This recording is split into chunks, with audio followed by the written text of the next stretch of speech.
अस्सलामुअलैकुम। सच न्यूज में मैं हूं आपके साथ काशिफ रजा और मैं हूं फायजा मलिक। हेडलाइंस आपने जानी, बुलेटिन का बाकायदा आगाज इस दुआ के साथ।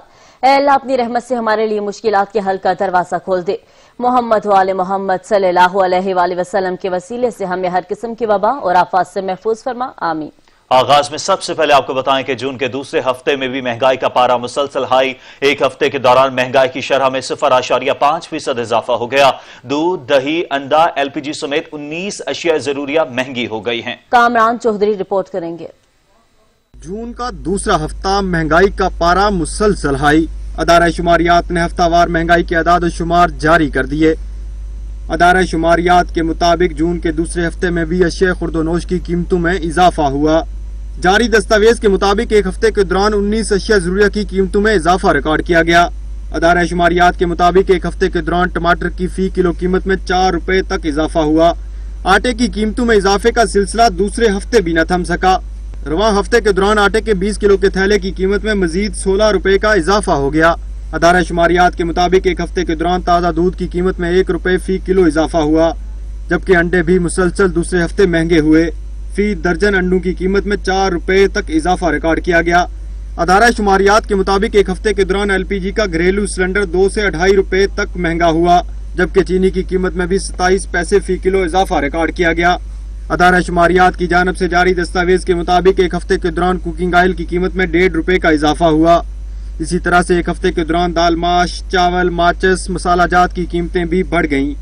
अदारा शुमारियात की जानब से जारी अदाद-ओ-शुमार के मुताबिक एक हफ्ते के दौरान 10 अशिया जरूरिया की कीमतों में कमी भी रिकॉर्ड की गई। एक हफ्ते के दौरान मुर्गी का गोश्त सबसे ज्यादा सस्ता हुआ। मुर्गी के गोश्त की कीमत में 26 रुपए फी किलो कमी रिकॉर्ड की गई। अदारा शुमारियात के मुताबिक केले फी दर्जन 7 रुपए सस्ते हुए। इसी तरह से एक हफ्ते के दौरान प्याज की कीमत में भी 2 रुपए फी किलो कमी रिकॉर्ड की गई।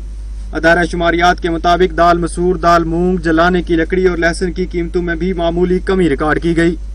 अदारा शुमारियात के मुताबिक एक हफ्ते के दौरान बनास्पति चावल, ब्रेड, चाय की पत्ती समेत 22 अशिया की कीमतों में इस्तेहकाम रहा, जबकि मजमूई तौर पर महंगाई की शरह में 0.5% इजाफा हुआ। कामरान चौधरी, सच न्यूज, इस्लामाबाद। इस्लामाबाद में महंगाई की सताई, शहरियों की हुकूमत से रिलीफ की दुहाई। चिकन 360, आलू 70, प्याज 50, फ्रेश बीन 80 फी किलो, जबकि अंडे 120 रुपए दर्जन बिक रहा है। शहरी कहते हैं हर चीज महंगी हो गई, कोई चेक एंड बैलेंस नहीं, मनमाने निर्ख वसूल किए जा रहे हैं। मजीद जानते हैं अपने नुमाइंदा अलमदार बलोच से, जो इस वक्त मार्केट में मौजूद है। अलमदार बलोच, क्या कीमतें देख रहे हैं आप? जी, अवाम एक ही दुहाई दे रहे हैं कि महंगाई महंगाई महंगाई, क्योंकि महंगाई ने अब जो है वो शहरियों की कमर तोड़ के रख दी है। अशिया खुर्दनोश की अगर हम कीमतों की बात करें तो कीमतें जो है वो इस वक्त गरीब की पहुंच से जो है वो दूर हो चुकी है। ये रेट लिस्ट वो है जो ज़िली इंतज़ामिया जो है वो रोज़मर्रा की बुनियाद पे, जो प्राइस कंट्रोल कमेटियाँ होती है वो रोज़मर्रा की बुनियाद पे दुकानदारों को थमा देती हैं। पहले तो हम शहरियों से बात करते हैं कि वो क्या कहते हैं, सारी सूरत हाल पे क्या कहेंगे, महंगाई है, कितनी है, किस तरह आप चीज़ें लेते हैं, क्या बात करेंगे इस पर? बिस्मिल्लाहिर्रहमानिर्रहीम। सर, करंट सिचुएशन में अगर देखा जाए, गवर्नमेंट ने जो बजटिंग पास की है उसकी लाइट में अभी बजट पास नहीं हुआ। लोगों ने एशिया खुर्द में खुद ब खुद 20 से 30 रुपए इजाफा कर दिया है, जबकि गवर्नमेंट ये रो रही है कि हमने बजट जो है वो जो अवाम जो है दोस्त बजट दिया है। जबकि यहाँ पे अगर एशिया खुर्द की बात करें, एक लिस्ट थमा दी जाती है, उस पे कहा जाता है कि जी ये आपकी प्राइस है, इस पे लेनी है। लेकिन जब हम एशिया खुर्द लेने के लिए जाते हैं, दुकानदार जो है वो आर्गूमेंट करते हैं, वो कहते हैं जी 15 से 20 रुपए वो एक्स्ट्रा जो होते हैं वो लगा लें। जी बिल्कुल, जैसा कि यहाँ पर हमारी शहरियों से बात हुई है, शहरियों का ये कहना है कि पहले तो हुकूमत अपने वादे पूरे करे और महंगाई को कंट्रोल करे। जो महंगाई है वो सारा बोझ जो है वो गरीब पर पड़ रहा है। तो अब ज़िली इंतजामिया को चाहिए कि वो अपनी जिम्मेदारी पूरी करे और मंडी में भी चेक एंड बैलेंस रखे और फिर उसके बाद मार्केट में भी चेक एंड बैलेंस रखे, तो तब इस महंगी, शहरी कहते हैं कि तब इस महंगाई पर जो है वो काबू भी पाया जा सकता है और जो मुनाफाखोरी है वो भी रुक सकती है। जी ठीक है, बहुत शुक्रिया अलमदार बलोच। तब्दीली सरकार महंगाई का जिन काबू न कर सकी। लाहौर में तमाम तर दावों के बावजूद हुकूमत अवाम को रिलीफ देने में ताहाल नाकाम नजर आ रही है। आटे की कीमतों में होशरुबा इजाफा हुआ। मजीद जानते हैं अपने नुमाइंदे नबील नकवी से। नबील, बताइएगा। जी बिल्कुल, तमाम तर दावों के बावजूद हुकूमत पाकिस्तान की जानिब से जितने दावे किए जा रहे थे, खास तौर पे महंगाई को कंट्रोल करने के लिए, इस वक्त तक मुकम्मल तौर पे नाकाम नजर आ रहे हैं। इस वक्त मैं एक आटा चक्की पर मौजूद हूँ, वहाँ आए हुए कस्टमर से मैं बात करने की कोशिश करूँगा। जिसे बताइएगा क्या तवक्कात थी हुकूमत से कि महंगाई कंट्रोल करेगी, और जब से खान साहब की हुकूमत आई है महंगाई बढ़े ही जा रही, क्या कहेंगे? देखें, ये रोज़मर्रा की चीज़ है गंदम, ये हम हर साल रेगुलर खरीदते थे 1350 में, जब इसे 2013 से लेकर 2018 तक, ये 5 सालों में 1350, 1360, 1320, अब ये हिसाब लगा ले 1800 में भी मिल नहीं रही। ठीक, ये वायद चक्की वाले हैं यहाँ पे 60 रुपये दे रहे हैं, इनके पास पुरानी गंदम खरीदी हुई थी, नहीं, इनके पास भी नहीं है। ये खुद आप कह रहे हैं ये 60 रुपये दे रहे हैं, बाकी 15-16 रुपये किलो के पीछे इजाफा है हर जगह पे। ये देखें कि 5 सालों में 1350 रुपये में पंजाब गवर्नमेंट देती है। अच्छा, आटे की कीमत में 16 रुपये फी किलो 20 किलो के थैले पे इजाफा हुआ है, क्या कहेंगे इस बारे में? अब ये क्या करेंगे, ये हुकूमत की एक नाकामी है। ठीक है, जो पहले कहते थे गंदम आ नहीं रही, अब तो नई फसल आई है, अब तो कोई इनके पास कोई बनता ही नहीं है कि भाई गंदम महंगी है। पहले तो ये था कि गंदम छाट है, गंदम का सीजन नहीं है, बारिश हो गई, ये हुआ प्लांट इन, ये वो गंदम का जिन्होंने इले बाने जो करने थे करने। अब ये 1 महीना हुआ गंदम की नई फसल आई है, इसके बाद आप ये कह रहे हैं महंगे का लो, ये कुछ बनता ही नहीं। आवाम की जानिब से भी यही रद्द अमल सामने आ रहा है कि इस वक्त हुकूमत की मुकम्मल तौर पर नाकामी नजर आ रही है, और यही वजह है कि आटे की कीमतों में इजाफे के बाद नान भाई एसोसिएशन ने भी सादा रोटी और नान की कीमतों में इजाफा करके जो है वो भी मुश्किलात में गरीबों की इजाफा कर दिया है। ताहम इस वक्त हुकूमती रिट जो है मुकम्मल तौर पर कायम होने में नाकाम नजर आ रही है, और खास तौर पर इसका सबसे ज्यादा असरअंदाज जो हो रहा है वो इस वक्त पाकिस्तान की पंजाब की। आप हमें अपडेट कर रहे थे, आपका शुक्रिया। सरगोदा में भी महंगाई का जोर है। शेख खुर्रनोश की कीमतें आसमान से बातें करने लगी हैं। 20 किलो आटे का थैला 920 रुपए पर 20 किलो का थैला फरोख्त होने लगा है। इस वक्त हमारे नुमाइंदे मलिक आबिद हमारे साथ मौजूद है, मजीद तफसीलात से वो आगाह करेंगे। जी मलिक आबिद। जी बिल्कुल, अगर बात की जाए शेख खुर्रनोश की तो हर चीज़ पर जो है तकरीबन पिछले कुछ अर्सा से महंगाई का जिन जो है वो बेकाबू हुआ है। लेकिन उसके साथ साथ अगर आटे की बात की जाए तो यहाँ पर जो है वो जो 805 रुपये का गट्टू 20 किलो का थैला जो फरोख्त किया जा रहा था, लेकिन अब वो 920 रुपये का 20 किलो का थैला जो है यहाँ पर फरोख्त किया जा रहा है। इसकी क्या वजह है, क्या इसकी महंगा होने की वजह बात बन रही है? इस वक्त हमारे साथ दुकानदार मौजूद है, उनसे पूछते हैं कि ये आटा इतना महंगा क्यों हो रहा है, इसकी क्या वजह? आप बताएंगे। आटा जो है 805 रुपये का हुकूमत की तरफ से कहा गया था, लेकिन अब जो है 920 रुपये का जो है 20 किलो का थैला दिया जा रहा है, इसकी क्या वजह है? ये मिल मालकान को गंदम ना मिलने की वजह से आटा महंगा हो गया। मार्केट में गंदम 1700 साढ़े 1700 रुपये मन बिक रही है, जो कि मार्केट में गंदम गायब है, जिसकी वजह से आटा मिल मालकान महंगा बेचने पर मजबूर हैं। जी बिल्कुल, उनका कहना है कि क्योंकि आटे का जो पीछे गंदम महंगी हो चुकी है, 17 साढ़े 1700 रुपये पर मन होने की वजह से आटे का थैला जो है वो 920 रुपये का यहाँ पर 20 किलो का थैला दिया जा रहा है। हमारे साथ यहाँ पर एक कस्टमर भी मौजूद है, उनसे पूछते हैं। आप बताओ जी, क्या लेने आए हैं आप? आटे का गट्टू लेने आया हूँ, 920 रुपये का मिल रहा है, कभी गरीब आवाम की पहुँच नहीं आई थी। जी बिल्कुल, इनका कहना है कि यहाँ पर कस्टमर आए हैं वो आटा लेने के लिए। उनका कहना है कि यहाँ पर क्योंकि गरीब आदमी के लिए जो आटा ही ज़्यादा इस्तेमाल होता है, लेकिन यहाँ पर अब क्योंकि 920 साढ़े 900 रुपये के करीब जो है यहाँ पर 20 किलो का थैला फरोख्त किया जा रहा है। उनका कहना है कि हमें जैसे मिल मालकान से महंगा मिलता है वैसे ही हम महंगा बेचने पर मजबूर हैं। जी ठीक है, बहुत शुक्रिया मलिक आबिद। मुंहजोर महंगाई ने गरीब के साथ साथ सफेद पोश तबके को भी जीते जी मार डाला है। रही सही का सर कोरोना की वजह से पैदा होने वाली सूरत हाल ने पूरी कर दी है। कम आमदनी के बायस नए कपड़े खरीदना ख्वाब बनकर रह गया है, इसलिए शहरी इस्तेमालशुदा कपड़े खरीद कर तन को ढांपने की कोशिश कर रहे हैं। मजीद जानते हैं मुल्तान से अपने नुमाइंदे अहमद काशिफ से। अहमद, बताइएगा। जी बिल्कुल, बढ़ती हुई गुर्बत ने एक आम आदमी के लिए अपने लिबास की ज़रूरत पूरी करना भी बेहद मुश्किल बना दिया है। इस वक्त सूरत हाल ये बनी है कि कोरोना की वजह से कारोबारी ज़िंदगी बहुत मुतासिर हुए हैं और एक आम आदमी के लिए नए कपड़े खरीदना ही ख्वाब होता चला जा रहा है। स्टॉल के मालिक हमारे साथ मौजूद हैं, उनसे बात करने की कोशिश करते हैं। अपना नाम बताइएगा और मुझे बताइएगा ज़्यादातर कौन से लोग आते हैं? गरीब मजदूर तबका लोग आते हैं जी, इधर से सूट ले जाते हैं काम शाम में पहनने के लिए, शादी खुशी में पहनने के लिए जी। ये मुल्तान विहाड़ी चौक के अंदर हर मजदूर लोग आता था। इधर का निज़ाम पहले और था, अब दुकानदारी ये लंडे वाली मार्केट की भी हम भी 500-700 दिहाड़ी कमाते हैं। इनका कारोबार कहना यह है कि वे भी मुतासिर हुआ है और इस वक्त ज़रूरत है कि हुकूमत की जानिब से कुछ ऐसे इकदाम किए जाए कि जिससे एक आम आदमी की मुश्किलात में कमी आ सके। अहमद काशिफ मुल्तान से अपडेट कर रहे थे, आपका शुक्रिया। वफाकी हुकूमत की जानिब से बजट तो पेश कर दिया गया, मगर सूबाई बजट पेश होने से कबल ही महंगाई अरूज पर है। इस वक्त पेशावर से हमारे नुमाइंदे अवैस महमूद मौजूद है, मजीद उनसे जान लेते हैं। जी अवैस। हाँ जी बिल्कुल, वफाकी हुकूमत की जानिब से 20-21 का बजट जो है वो पेश कर दिया गया है, लेकिन सूबाई हुकूमत की जानिब से 19 तारीख को जो है वो बजट पेश किया जाएगा। जबकि जो बजट पेश करने से पहले ही जो ताजर हैं उन्होंने ये बजट को मुस्तरद कर दिया। इसी तरह जो शहरी हैं वो भी काफ़ी परेशान दिखाई दे रहे हैं। हमारे साथ ताजर के सदर मौजूद हैं, हम उनसे बात करते हैं कि आखिर वजूहात क्या कहेंगे इस हवाले से। अच्छा सर, क्या कहेंगे, वफाकी हुकूमत ने तो अपना बजट पेश कर दिया है, सूबाई हुकूमत जो है अपना बजट पेश करने लगी, आप लोगों ने मुस्तरद कर दिया है, क्या कहेंगे इस हवाले से? मेरा ख्याल ये है कि पाकिस्तान के 4 प्राइम चैम्बर हैं जिन्होंने चारों ने इसको मुस्तरद कर दिया है, क्योंकि इस पे ताजर बरादरी को कोई भी जो है ना उसको रिलीफ नहीं दिया गया है। ताजर बरादरी गुज़श्ता 3 महीनों से लॉकडाउन का शिकार है, जिसमें उन पर किराए चढ़ रहे हैं, जिसमें उन पर उनके सामान खराब हो गए हैं, लेकिन हुकूमत की तरफ से ताजर बरादरी को कोई रिलीफ नहीं दिया गया है। हाँ जी बिल्कुल, हमारे साथ शहरी भी मौजूद है, हम उनसे भी बात करते हैं कि वो क्या कहते हैं इस हवाले से। ये हुकूमत जो है अवाम को हर तरह रिलीफ की बजाय तकलीफ दे रही है और हमें दिन ब दिन और मसाइल में पड़ रहे हैं, तो इस वजह से हमें हमारा प्रॉफिट नहीं है, मुनाफा नहीं है, खसारा इतना है। हर चीज़ 1 रुपए की वजह 2-2, 3-3 रुपए 3-3% बढ़ गई है। लिहाजा अवाम पर थोड़ा सा रहम करे और हम पर थोड़ा सा रहम करे। किसी का नफ़ा नहीं, कारोबार नहीं, हर लिहाज से तकालीफ है अवाम को, तो लिहाजा अवाम के ऊपर रहम करे और हुकूमत को चाहिए कि गरीब तबके को देखे और उसके हिसाब से बजट पेश करे।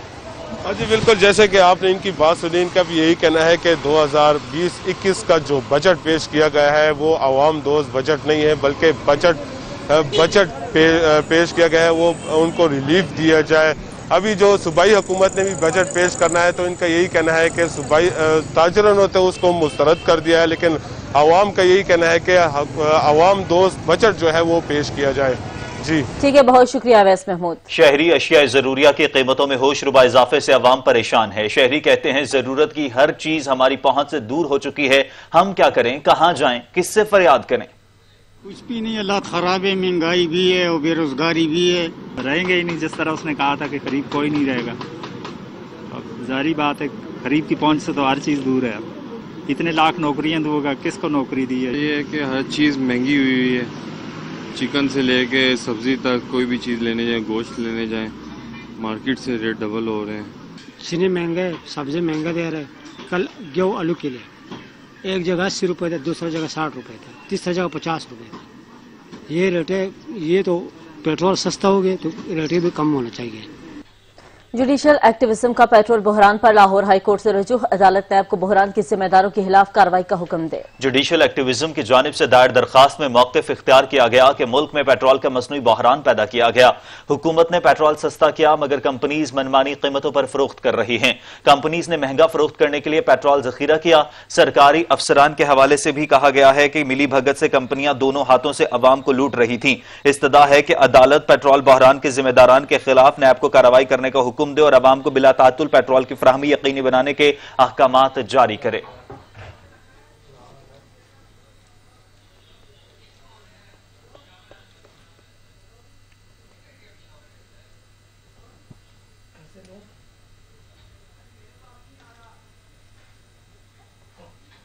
और अब आपको बताएं कि हुकूमत पेट्रोल बहरान खत्म करने में नाकाम हो गई है। पेट्रोल नायाब होने से शहरियों की मुश्किलात में दिन ब दिन इजाफा होता जा रहा है। शहरी कहते हैं कि हुकूमत के इक़दाम ना होने की वजह से आज अवाम सड़कों पर पेट्रोल के हुसूल के लिए मारे मारे घूम रहे हैं। अदनान शाहिद हमारे साथ मौजूद है। अदनान, बताइएगा। जी बिल्कुल, देखिए पेशावर में मसनूई पेट्रोल बुरान का सिलसिला बदस्तूर जारी है। आज 13वां दिन है और पेशावर के शहरी जो हैं वो पेट्रोल के हिसोल के लिए जो है वो दर पदर की ठोकरें खा रहे हैं। पेशावर शहर के बेशतर पेट्रोल पंप जो हैं वो बंद पड़े हुए हैं, जिसकी वजह से जो शहरियों की मुश्किलात है उसमें दिन प दिन इजाफा होता जा रहा है। इस वक्त मैं एक पेट्रोल पंप पे मौजूद हूँ, मेरे साथ कुछ शहरी मौजूद हैं, हम उनसे बात करते हैं कि उनका इस हवाले से क्या कहना है। सर, क्या कहेंगे, आज 13वां दिन है, मसनूई पेट्रोल बुरान है, लाइनें लगी हुई हैं, क्या मुश्किलात पेश आ रही है? सर, मुश्किलात ये है कि पेट्रोल भी नहीं मिल रहा और जब लाइन में खड़े हो तो नंबर आए तो 1 लीटर से ज़्यादा या 100 रुपये से ज़्यादा हमें नहीं मिल रहा। तो हमारी अपील है कि मेहरबानी कीजिए, हमें जो पेट्रोल है, इस जो बुरान सस्ता हुआ है पेट्रोल, हमें चाहिए कि पेट्रोल मिलना चाहिए। तो बस यही मुश्किलात है कि लाइन में भी खड़े हो जाओ तो पेट्रोल नहीं मिल रहा। बिल्कुल, जैसे कि आपने इनकी बात सुनी, इनका यही कहना था कि पेट्रोल तो दस्तयाब है मगर फराहम नहीं किया जा रहा। अगर मिल भी रहा है तो 1 लीटर यानी 100 रुपये से ज़्यादा जो बाइक्स में जो है वो फ्यूल नहीं डाला जा रहा। इसी तरह जो गाड़ियां हैं उनमें तकरीबन 1000 रुपये से ज़ायद जो है वो पेट्रोल नहीं दिया जा रहा, जिसकी वजह से भी इनकी मुश्किलात में मज़ीद इजाफा होता जा रहा है। अगर पंप की सूरत हाल की बात की जाए तो अगर मेरा कैमरा मैन बता सके तो आज भी पेट्रोल पंप पर जो है वो रश बदस्तूर जारी है। बाइक्स की लंबी लाइनें लगी हुई हैं, गाड़ियों की भी लंबी कतारें जो हैं वो लगी हुई हैं। यहाँ पर आपस में जो नंबर पर जो शहरी हैं वो भी आपस में झगड़ते हुए दिखाई देते हैं। उसी जाने पेशावर हाई कोर्ट ने भी वफाकी वजीर पेट्रोलियम उमर अयूब को तलब किया था और उन्होंने पेट्रोल बुरान पर ये कहा था कि बहुत जल्द जो है वो पेट्रोल की कमी को पूरा कर दिया जाएगा और आवाम को जो है वो रिलीफ दिया जाएगा। मगर हम देख रहे हैं कि पेशावर हाई कोर्ट की भी अहकामात पर जो वजीर पेट्रोलियम है वो अमल पैरा नहीं है और अभी तक जो मसनूई पेट्रोल बुरान है उस पर काबू पाने में हुकूमत जो है वो नाकाम दिखाई दे रही है। अदनान शाहिद हमें अपडेट कर रहे थे, आपका शुक्रिया। नवाब शाह में भी पेट्रोल की कम कीमतों ने किया आवाम को परेशानी में मुब्तला। पेट्रोल की मसनूई किल्लत से शहरी दोहरे अजाब में मुब्तला है। मजीद तफसीलात जानते हैं आशिक कुरैशी से। जी आशिक। मंडी के पास से मैं आ रहा था, सब्जी मंडी के पास से पेट्रोल पंप बंद था, वहाँ पे पेट्रोल गाड़ी का ख़त्म हो गया था। फिर जैसे तैसे गाड़ी पैदल लेके आया हूँ वहाँ से बड़ी मुश्किलों से, और काफ़ी नवाबशाह के पेट्रोल पंप बंद हैं। शेरपुरे से पैदल गाड़ी को खींच के लाया हूँ, जो सारे जो है पेट्रोल पंप रास्ते में बंद हैं। सांगर रोड पे आया हूँ और इस पेट्रोल पंप से पेट्रोल लेके जा रहा हूँ। मेरे को 15 किलोमीटर दूर जाना है और इसी वजह से यहाँ भी पेट्रोल कम मिल रहा है, उनकी मशीन ख़राब होने की सूरत। पेट्रोल नायाब होने से शहरियों की मुश्किलात में दिन ब दिन इजाफा होता जा रहा है। शहरी कहते हैं कि हुकूमत के इकदामात ना होने की वजह से आज अवाम सड़कों पर पेट्रोल के हुसूल के लिए मारे मारे घूम रहे हैं। इस रिलीफ का क्या फायदा जब पेट्रोल देखने को नहीं मिल रहा। उनके लिए बहुत बड़ा मसला है, खासकर तो मैंने पिछले दिन 1 लीटर 145 पे डाला। 1 लीटर वो जो शेल वाला पंप है, यहाँ पर तो बहुत ज़्यादा रश है और ये आवाम के लिए बहुत बड़ा मसला है। जैसे कि आप लोग देखते हैं इतनी बड़ी रश में भी 1 घंटे बाद नंबर आते और फिर ज़्यादा पेट्रोल भी नहीं डालते, 100 से ज़्यादा पेट्रोल भी नहीं डालते। तो हुकूमत की चाहिए कि इस पे गौर करे, उसको एक्शन ले, 2-4 पंपों का लेसन मुअत्तल कर ले और सील कर ले। हालांकि बस मुश्किलात तो यही है, बस पेट्रोल बस घूम रहे हैं बस, और रश भी है, रश बहुत हो। आधे घंटा 20 मिनट खड़े होते हैं, जब आता है नंबर तो फिर पेट्रोल डालते हैं, बस फिर जाते हैं। BSO के अलावा सब पंप्स बंद हैं, अगर वो दे भी रहे हैं तो 100 रुपये से ज़्यादा नहीं दे रहे। दूसरा ये कि इन पंप्स में मिल रहा है तो इस पर रश बहुत है, इस पर लाइनें लग जाती हैं, तो जब नंबर आता है तो अक्सर औकात पेट्रोल ख़त्म हो चुका होता है। कराची में पानी की शदीद किल्लत, शहरी सख्त परेशान है। गुलशन इकबाल के ब्लॉक 19 के शहरी दूर दराज से पानी के हसूल के लिए मारे मारे फिरने पर मजबूर हैं। शहरी कहते हैं कि गुज़िश्ता कई सालों से घर में पानी नहीं आता। तफसीलात जानिए इस रिपोर्ट में। कराची के दीगर इलाकों की तरह गुलशन इकबाल के इलाके डालमिया और मुजाहिद कॉलोनी के मकीन भी पीने के पानी की किल्लत से दो चार हैं। इलाके को कायम हुए कई साल बीत गए हैं लेकिन लाइन का पानी नहीं आता, जिसकी वजह से यहाँ के मकीन वाटर प्लांट से पानी भरकर अपनी जरूरत पूरी करते हैं।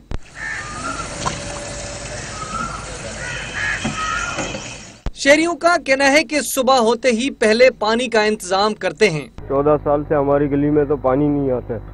10 दफा जा चुके हैं इसी पे नाजम के पास, वो बोलता है हमें खबर है, पता नहीं कौन सा खबर है जो हमारा खुदेगा, हम डलेंगे उसमें। रोजाना 6 कैन में लेके जाता हूँ, फिर घर की पूरत होती है। वो अब काम धंधा छोड़ के पहले पानी का करते हैं। इलाका मकीनों का कहना था कि मुंतखब नुमाइंदों को सब पता है लेकिन वो इस मामले में संजीदगी नहीं दिखाते। शहरियों ने मुतालबा किया है कि हुकूमत घरों में पानी की फराहमी को फौरी तौर पर यकीनी बनाए ताकि उनकी परेशानी कम हो। कैमरामैन सिराज अब्बास के साथ अशरफ सोलंकी, सच टीवी, कराची। और अभी आपको बताएं कि वफाकी दारुल हुकूमत में 2 कनाल और इससे बड़े घरों पर लग्जरी टैक्स आयद कर दिया गया। इस्लामाबाद में 2 कनाल से 4 कनाल के मकानात पर 1 लाख रुपए फी कनाल टैक्स आयद किया गया है। कामरान चौधरी से इसकी अपडेट्स ले लेते हैं। कामरान, क्या तफसीलात हैं इस हवाले से? जी बिल्कुल काशिफ, कल जो बजट पेश किया है उसके असरात आना शुरू हो गए हैं और वफाकी दारुल हुकूमत इस्लामाबाद में जो है वो 2 कनाल और उसके बड़े घरों पर लग्जरी टैक्स आयद कर दिया गया है, जबकि 2 कनाल से 4 कनाल के मकानात पर 1 लाख रुपए फी कनाल जो है वो टैक्स आयद किया गया है। इस्लामाबाद में 4 कनाल और इससे ज्यादा के फार्म हाउसेज पर भी लग्जरी टैक्स आयद कर दिया गया है। 4 कनाल के फार्म हाउस और फार्म हाउस के जो तामीराती हिस्से हैं उन पर लग्जरी टैक्स आयद किया गया है। 5 कनाल और इससे बड़े मकानात पर 2 लाख रुपए फी जो है वो टैक्स आयद किया गया है। 4 कनाल के फार्म हाउसेज के 5000 से 7000 मुरबा फीट तक तामीरशुदा हिस्से पर 25 रुपए फी फीट जो है वो सालाना टैक्स आयद किया गया है। इसी तरह से 7001 से लेकर 10,000 मुरबा फीट तक तामीरशुदा हिस्से पर 40 रुपए फी फीट जो है वो सालाना टैक्स आयद किया गया है। जबकि फार्म हाउसेज के 10,000 मुरबा फीट से ज्यादा तामीरशुदा हिस्से पर जो है वो 50 रुपए फीट तक सालाना टैक्स आयद किया गया है। इसके साथ साथ 4 कनाल से बड़े जो फार्म हाउसेज हैं उन पर 5000 से लेकर 7000 मुरबा फीट तक तामीरशुदा हिस्से पर जो है वो 60 रुपए फी फीट जो है वो टैक्स आयद किया गया है। इसके साथ साथ 4 कनाल से बड़े फार्म हाउसेज के 10,000 मुरबा फीट से ज्यादा तामीरशुदा हिस्से पर जो है वो 80 रुपए फी फीट तक जो है वो टैक्स आयद कर दिया गया है। कामरान, अपडेट करने के लिए आपका शुक्रिया। और अब आपको बताएं कि लाहौर में रेलवे मुलाजमीन का वफाकी बजट के खिलाफ वजीर आजम का पुतला उठाकर एहतजाज, इंजन भी रोक लिए। मुजाहिरीन का कहना है कि तनख्वाहों में इजाफा न करके मुलाजमीन का मुआशी कत्ल किया गया। रेलवे मुलाजमीन वफाकी बजट के खिलाफ सड़कों पर आ गए। रेलवे इंजन के मुलाजमीन ने तनख्वाहों में इजाफा न होने पर एहतजाज किया और हुकूमत के खिलाफ शदीद नारेबाजी भी की। मुजाहिरीन ने वजीर आजम और हफीज शेख के पुतले भी उठा रखे थे। मुलाजमीन ने इंजन भी रोक लिए। मुजाहिरीन का कहना था कि तनख्वाह में इजाफा न करके मुलाजमीन का मुआशी कत्ल किया गया। कातिल बजट को किसी सूरत भी कबूल नहीं करेंगे। उन्होंने कहा कि महंगाई के बायस घर चलाना मुश्किल हो गया है। मौजूदा सूरत हाल में मुलाजमीन को सहारा न दिया गया तो वो खुदकुशियों पर मजबूर हो जाएंगे। मुजाहिरीन ने धमकी दी कि अगर उनका मुतालिबा न माना गया तो वो मुल्क घेर एहतजाज का सिलसिला जारी रखेंगे। यूं तो वैसे भी हर साल आने वाला बजट अवाम के लिए कोई खास खुशी नहीं लेकर आता, लेकिन इस बार तो कोरोना ने उनकी उम्मीदों पर भी पानी ही फेर दिया। जिससे कुछ ना कुछ मिल जाता था, किसी के हाथ कुछ ना आ सका। सरकारी मुलाजमीन की तनख्वाहों में इजाफा हुआ, ना ही रिटायर्ड मुलाजमीन की पेंशन बढ़ सकी। हर शख्स बजट से नाला दिखाई देता है। पाकिस्तान तहरीक इंसाफ ने अपने दौरे हुकूमत में 3,437 अरब खसारे का दूसरा बजट पेश कर दिया। वफाकी अखराजात का कुल तखमीना 7,137 अरब लगाया गया है। आवाम को रिलीफ पहुंचाने के लिए कोई नया टैक्स नहीं लगाया गया। बजट में महंगाई की शरह 6.5% पर लाने का हदफ रखा गया है। बच्चों का दरामदी दूध सस्ता, रबड़, सीमेंट, मोबाइल फोन सस्ते कर दिए गए। महंगे सिगरेट और सिगार पर टैक्स 65 से बढ़ाकर 100% करने का ऐलान कर दिया गया। वफाकी बजट 2020-21 में सब्सिडीज की मद में 209 अरब रुपए मुख्तस कर दिए गए। ज़री शोबा की तरक्की का हदफ 2.9% मुकर्रर किया गया है। टिड्डी दल की रोकथाम के लिए 10 अरब रुपए मुख्तस किए गए हैं। एहसास प्रोग्राम के लिए 208 अरब रुपए मुख्तस। नया पाकिस्तान हाउसिंग के लिए 30 अरब जबकि रेलवे के लिए 40 अरब मुख्तस किए गए। करप्शन का खात्मा, सरकारी इदारों में शफाफियत और एहतसाब का अमल जारी रखा जाएगा। किफायत शुआरी और गैर जरूरी अखराजात में कमी को यकीनी बनाया जाएगा। वफाकी बजट में तालीम के लिए 30 अरब रुपए मुख्तस किए गए हैं। मुख्तलिफ टैक्सेस के जरिए 5,464 अरब रुपए वसूलियों का तखमीना लगाया गया है। ऑटो रिक्शा, मोटरसाइकिल रिक्शा और 200 सीसी मोटरसाइकिलों पर एडवांस टैक्स भी खत्म कर दिया गया है। वफाकी वजीर सनत और पैदावार हमाद अजहर ने बजट पेश करते हुए बताया कि शरह नमू में बेहतरी के लिए हर मुमकिन इक़दामात किए।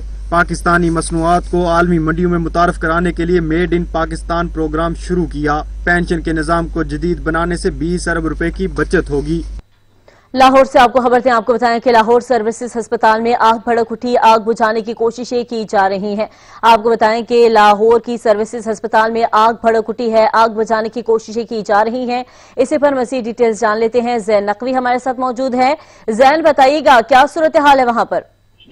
हाँ जी बिल्कुल, इस वक्त सर्विसेज अस्पताल में जो ऑपरेशन थिएटर का पिछला हिस्सा था, आईसीयू का स्टीरलाइज्ड वार्ड जो है, वहाँ पे आग भड़क उठी अचानक और इस वक्त रेस्क्यू का अमला जो है वो आग बुझाने में मसरूफ है। लेकिन अभी तक जो है वो कोई जानी नुकसान जो है वो रिपोर्ट नहीं हुआ, ना कोई जख्मी हुआ है और ना ही किसी की जो है वो जान बाक होने की इतलात मौसूल हो रही हैं। इस वक्त रेस्क्यू की 5 फायर व्हीकल्स और 40 रेस्क्यूअर्स जो हैं वो ऑपरेशन में हिस्सा लिए हुए हैं और आग बुझाने की कोशिशें की जा रही हैं। जबकि रेस्क्यू काम का ये कहना है कि इब्तदाई तौर पर समझा जा सकता है कि ये आग जो है वो शॉर्ट सर्किट के बायस जो है वो लगी है, लेकिन अभी कुछ भी कहना जो है वो कबल अज़ वक्त होगा। इस वक्त जो है वो रेस्क्यू का अमला आग काबू पाने के लिए सरतोड़ कोशिशें कर रहा है, लेकिन अभी तक किसी जख्मी और किसी के जान बाक होने ठीक है, रेस्क्यू का अमला आग बुझाने में मसरूफ है। बहुत शुक्रिया ज़ैन नकवी। पाकिस्तान स्टॉक एक्सचेंज के लिए तहरीक इंसाफ की हुकूमत का दूसरा साल भी इंतहाई भयानक ख्वाब की तरह रहा। 48,000 से गिरकर मार्केट एक मौके पर 28,000 पॉइंट्स तक जा पहुंची। मार्केट के उतार चढ़ाव पर अता हुसैन की रिपोर्ट देखिए। पाकिस्तान स्टॉक मार्केट से वाबस्ता अफराद के लिए गुज़श्ता माली साल बुरा साबित हुआ। अपनी जमा पूंजी लगाने वाले छोटे सरमायाकारों का तो पैसा डूब गया। इसी तरह बड़े सरमायाकार भी सर पकड़कर बैठ गए। बेल आउट पैकेज भी मार्केट को कोई खास सहारा नहीं दे सका। जनवरी 2018 में ब्लूमबर्ग ने पाकिस्तान स्टॉक एक्सचेंज को इमर्जिंग मार्केट करार दिया। पेशगोई की गई कि मार्केट जल्द 60,000 पॉइंट्स पर देखी जाएगी, लेकिन ये पेशगोई इलेक्शन के बाद सरमायाकारों पर कहर बनकर गिरी। डॉलर रुपए की पैरिटी स्टेबल नहीं रही, डॉलर बहुत स्ट्रांग हो गया, इंटरेस्ट रेट कम हुए लेकिन इतने कम नहीं हुए जो इंडस्ट्री को पुश कर सके दोबारा। तो जो कंपनियां लिस्टेड है हमारे पास, उन्होंने परफॉर्म कैपिटल गेन के हिसाब से अच्छा नहीं किया। आम इंतखाबात के बाद मार्केट में कुछ वक्त के लिए ट्रेडिंग बेहतर हुई और मार्केट 48,000 की सतह पर रही। अक्टूबर 2018 में 1400 से ज्यादा पॉइंट्स की ऐसी कमी हुई कि फिर अच्छा माजी याद ही न रहा और फिर मार्केट गिरते गिरते 38,000 की सतह पर पहुंच गई। तहरीक इंसाफ की माली मुआवनत करने वाले सरमायाकार भी परेशान हो गए, वो भी नाला दिखाई दिए। वजीर खजाना असद उमर पर उंगलियां उठाई जाने लगी और फिर उन्हें हटा दिया गया। 7 सितंबर 2018 को असद उमर को हटाने के बाद मार्केट 37,700 पर पहुंची। अक्टूबर 2018 में मार्केट 2 साल की कम तरीन सतह 36,000 की सतह पर पहुंची। 2019 के आगाज में मार्केट कैपिटलाइजेशन में 450 अरब रुपए की कमी रिकॉर्ड की गई। अप्रैल 2019 में मार्केट 3 साल की कम तरीन सतह 35,000 पर पहुंची। मार्केट कैपिटलाइजेशन 1200 अरब रुपए घट चुकी थी। मई 2019 में IMF से कर्जा लिया गया। कड़ी शराइत पर मार्केट 34,000 की सतह पर छू गई थी। मई में ही डॉलर ने ऊंची उड़ान भरी और यूं स्टॉक एक्सचेंज 33,000 की सतह को छू गया। जुलाई के महीने में शरह 13% से ज्यादा पर बरकरार थी तो मार्केट 32,000 की सतह पर पहुंच गई।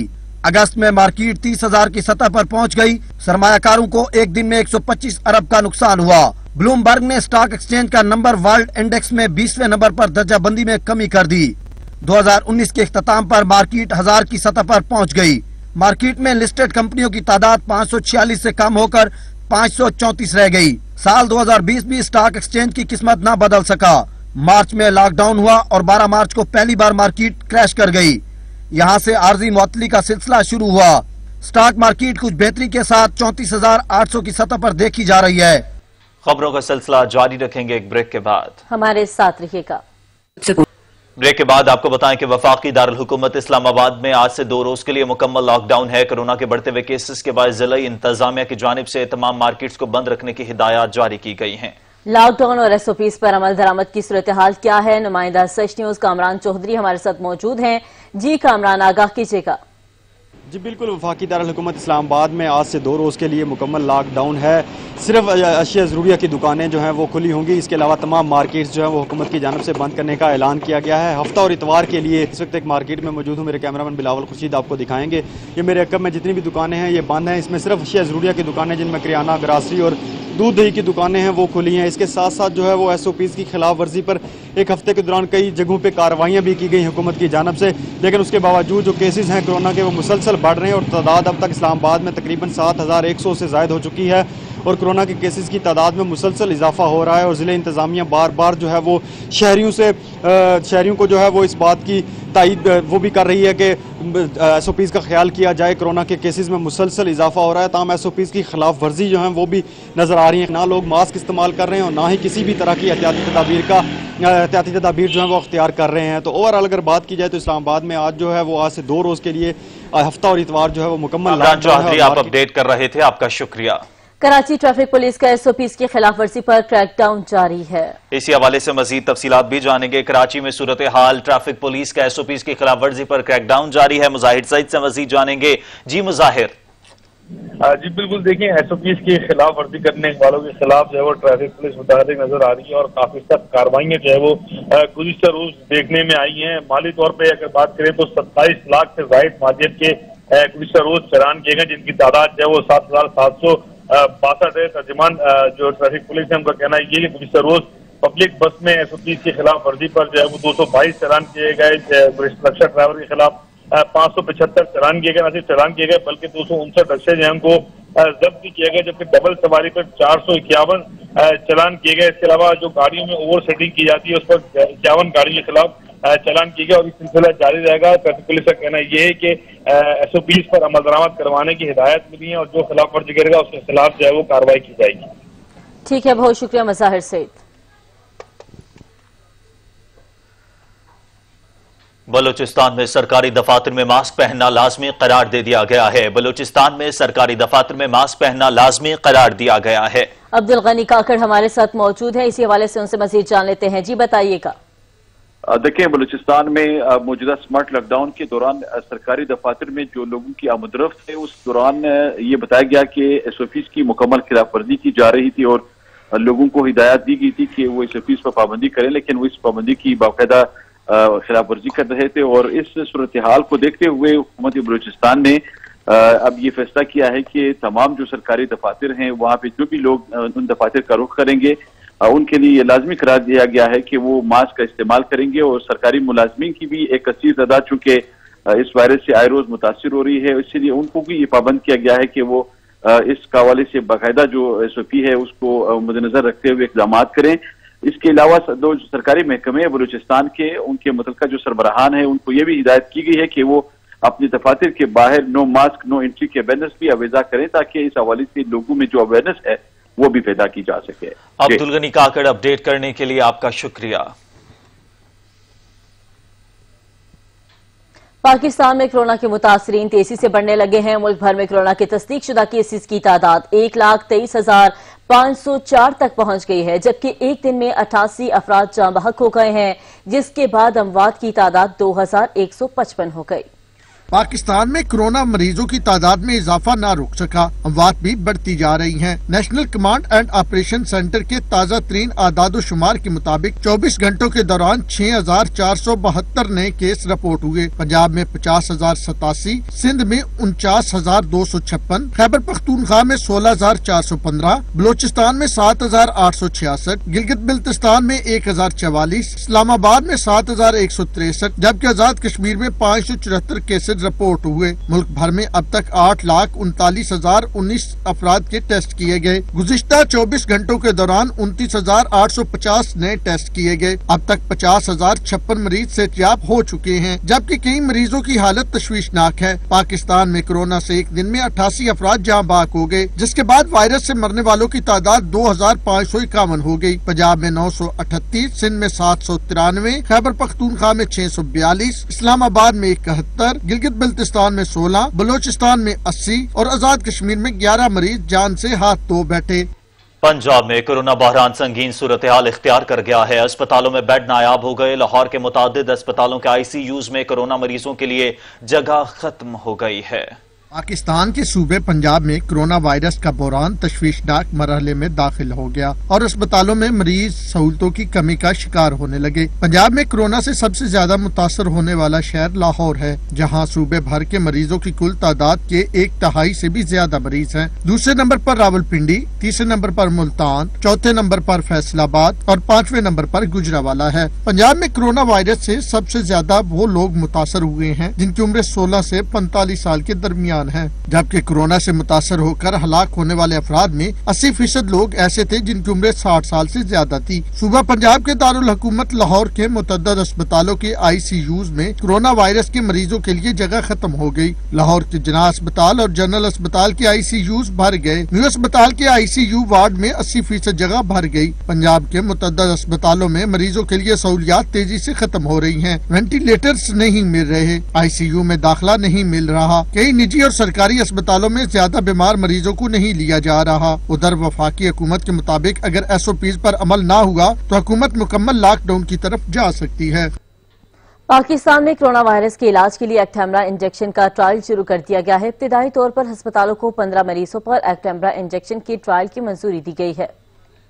पाकिस्तान में कोरोना के खिलाफ अहम पेशरफ्त सामने आ गई। मुल्क में कोरोना वायरस के इलाज के लिए एक्टेमरा इंजेक्शन का ट्रायल शुरू कर दिया गया। इब्तदाई तौर पर मुख्तलिफ अस्पतालों में जेरे इलाज 115 मरीजों पर एक्टेमरा इंजेक्शन के ट्रायल की मंजूरी दी गई है। ट्रायल के लिए 9 अस्पतालों को इंजेक्शन की पहली खेप भिजवा दी गई। लाहौर के म्यू जनरल PKIL और सर्विसेज अस्पताल में जेरे इलाज मरीजों पर ट्रायल किया जाएगा। जिना और गंगाराम अस्पताल में जेरे इलाज मरीजों पर भी ड्रग एक्टेमरा का बतौर ट्रायल इस्तेमाल किया जाएगा। रावलपिंडी, फैसलाबाद मेडिकल यूनिवर्सिटी और निश्तर अस्पताल मुल्तान को भी इंजेक्शन भेजे गए हैं। म्यू अस्पताल में जेरे इलाज 15 मरीजों के लिए 50 इंजेक्शन भिजवाए गए हैं। पाकिस्तान के अस्पतालों में ऑक्सीजन सप्लाई की किल्लत का मसला सर उठाने लगा। ऑक्सीजन सिलेंडर की कीमतों में इजाफा हो गया। पेट्रोल बहरान के बाद ऑक्सीजन सिलेंडर माफिया भी सरगर्म हो गया।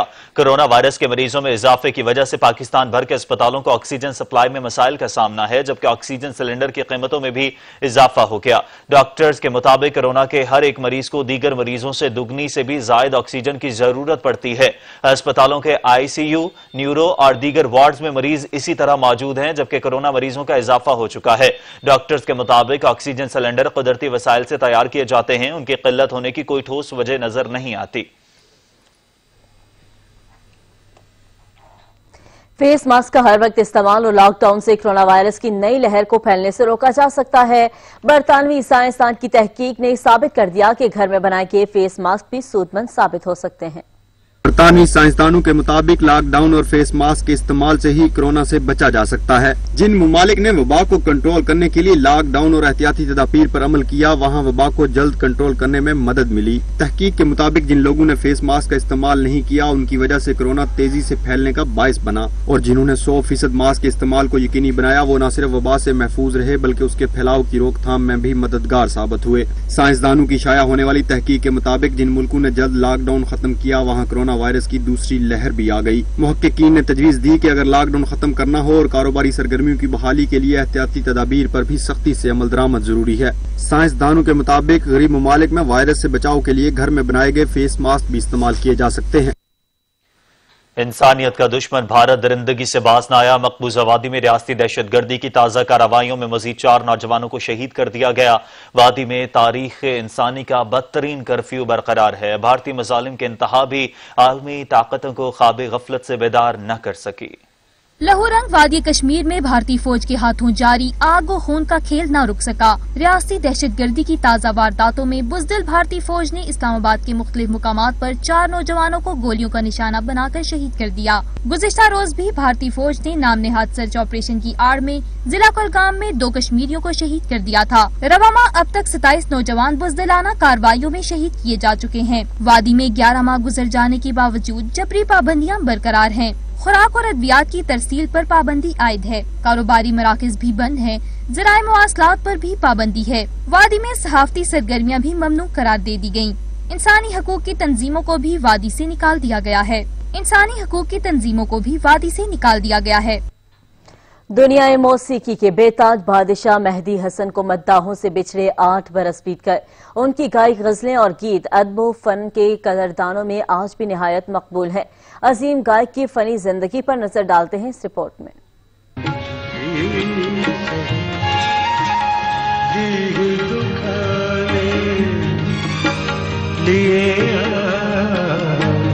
मुमताज तर्जे गायकी और मुनफरिद असलूब के हामिल बरे सगीर पाको हिंद के अजीम गायक मेहदी हसन 18 जुलाई को भारतीय रियासत राजपुताना में पैदा हुए।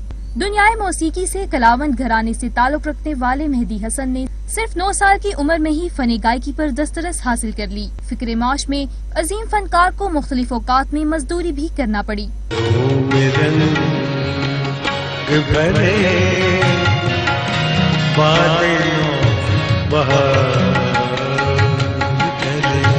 1952 में रेडियो पाकिस्तान से करियर का बाकायदा आगाज किया। 1956 में फिल्म शिकार से प्लेबैक सिंगिंग की दुनिया में कदम रखा। 1964 में फिल्म फरंगी के लिए फैज की नज़म गुलों में रंग भरे गाई, जिसने उन्हें शोहरत की बुलंदियों पर पहुंचा दिया। 1999 तक सैकड़ों नगमे और फिल्मी गीत गाए। उन्हें तमगाए हुस्ने कारकर्दगी, हिलाले इम्तियाज और निशाने इम्तियाज से नवाजा गया। उम्र के आखिरी हिस्से में उन्होंने अलालत के सबब मौसीकी से किनारा कशी इख्तियार कर ली थी। 13 जून 2012 को दुनियाई मौसीकी का दरख्शंदा बाब हमेशा के लिए बंद हो गया। मुझे तुम नजर से मेरा तो रहे हो, मुझे तुम कभी भी भुला ना सको। मकबूजा अर्ज़ फ़लस्तीन में सिहूनी फोर्सेस ने हक़ खुद इरादियत मांगने वालों पर जमीन तंग कर दी। इश्तियाल अंगेज कार्रवाइयों में नौजवानों का कत्लेआम, अगवा और जबरी गुमशुदगियों के वाक़यात मामूल बने हुए हैं। वादी अल कुद्स पर काबिज सिहूनी फोर्सेस ने मजलूम फ़लस्तीनियों के खिलाफ नफरत अंगेज कार्रवाइयों का सिलसिला तेज कर दिया। काबिज फौज के हाथों पर अमन फ़लस्तीनियों पर हमले मामूल हैं। नौजवानों को बगैर इल्जाम गैर मुअय्यना मुद्दत तक हिरासत में रखा जाता है। मुतादिद अफराद ऐसे हैं जिन्हें बचपन में गिरफ्तार किया गया था और आज वो बुढ़ापे की दहलीज पर पहुंच चुके हैं। लवाहिकीन आज भी मुंतजिर हैं कि कब वो वक्त आए जब बिछड़े अजीज़ व अकारिब को दोबारा देखना नसीब हो। फलस्तीनी नौजवानों ने इसराइल के जारहाना और गासिबाना इक़दामात का जवाब देते हुए मकबूजा इलाकों की तरफ आतिशी गुब्बारे और पतंगे छोड़ने का सिलसिला शुरू कर दिया है। गजा पट्टी के निहत्ते फलस्तीनी इसराइली हमलों और उनकी जारहियत का मुकाबला करने के लिए आतिशी गुब्बारों और पतंगों का इस्तेमाल कर रहे हैं। अमेरिकी सदर ने मुखालिफ सदारती उम्मीदवार के तहफ़्फ़ुज़ात दूर कर दिए हैं। ट्रंप ने जो बाइडन की जीत पर पुरअमन तरीके से व्हाइट हाउस छोड़ने का ऐलान कर दिया। पुलिस के हाथों सियाह फाम की हलाकत के बाद अमेरिका की सियासत का मंजरनामा ही तब्दील हो गया। ट्रंप ने अपने मुखालिफ उम्मीदवार जो बाइडन के खदशात को दूर करते हुए कहा कि वो शिकस्त खा गए तो इक़्तिदार पर काबिज होने की नहीं करेंगे, पुरअमन तरीके से व्हाइट हाउस से जाएंगे, वो आगे बढ़ेंगे और इससे भी बेहतर तरीके से काम करेंगे। I have good relationships with the military. I've rebuilt our military. I spent $2.5 trillion. Nobody else did when we took it over from President Obama and Biden. It's sad when you look at it and you see it. You see it for yourself.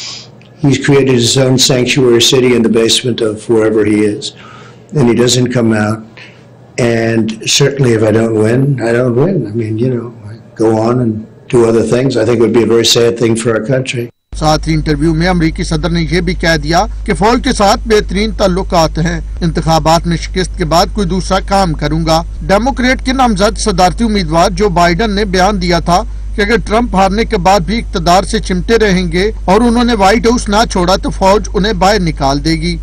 Corona को शिकस्त देने वाले चीन में school के बच्चों की राह में तेज बारिश रुकावट बनी तो सीनियर तलबा बच्चों की राह में छतरियां लिए खड़े रहे और बच्चों को गुजरने के लिए कुशादा राहदारी मुहैया कर दी। बच्चे खुशी खुशी बारिश से बचकर क्लासेस की जानिब दौड़ते रहे।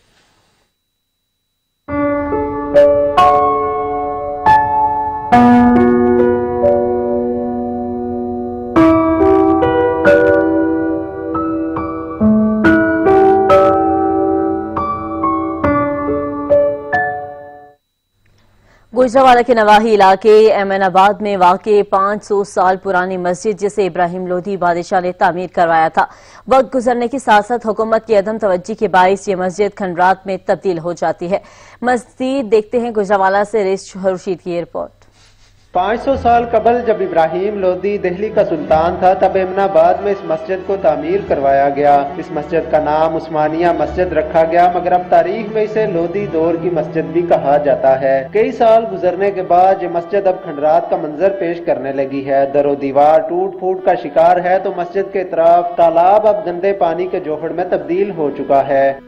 हम छोटे छोटे होते थे, इस मस्जिद को देखते थे, आगे लोग आते थे, लेकिन ये अब लोग नहीं इधर आते क्यों कि ये बेवरान हुई मस्जिद हो गई है।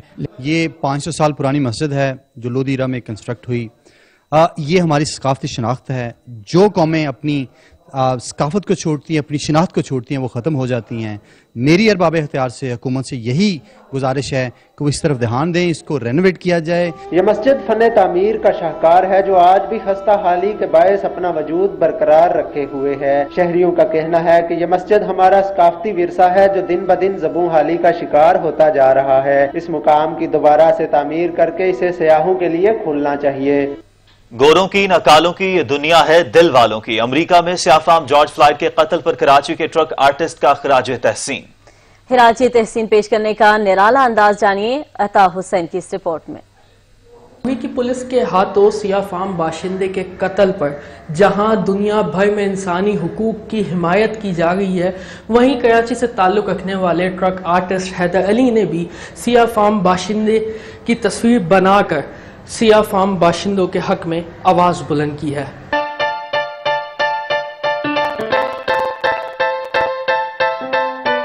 गोरों की नकालों की दुनिया है दिल वालों की। मेरा नाम हैदर अली और मैं ट्रक आर्टिस्ट हूँ। मैं पहले उस घर में हूँ जहाँ पे ट्रक आर्ट होता था और उस कंपाउंड उस इलाके के आसपास चारों तरफ ट्रक रिपेयर होते थे, ट्रक मार्केट थी, नए पुराने ट्रक बनते थे। तो बचपन से ही ख़ानदान के काफ़ी लोग ये काम कर रहे हैं और रंग मोहब्बत का पैगाम पहुँचा रहे हैं। जॉर्ज फ्लॉयड के जो एक हमारे ट्रक आर्टिस्टों की तरफ से भी पैगाम, हमारी कौम की तरफ से भी एक मैंने पहुँचाने की कोशिश की है और इसमें यह है कि उम्मीद करता हूँ कि एक दिन आएगा कि ये जॉर्ज फ्लॉयड की कुर्बानी काम आएगी जब दुनिया में अमन और सुकून इस तरह का तासुब सयाह फामों से और दुनिया में दूसरे लोगों से जो होता है वो जॉर्ज फ्लॉयड की कुर्बानी से ये पैगाम दुनिया भर में पहुंच जाएगा। ट्रक अब तक के लिए इतना ही, कुछ देर में हाजिर होंगे हेडलाइंस के साथ रहिएगा।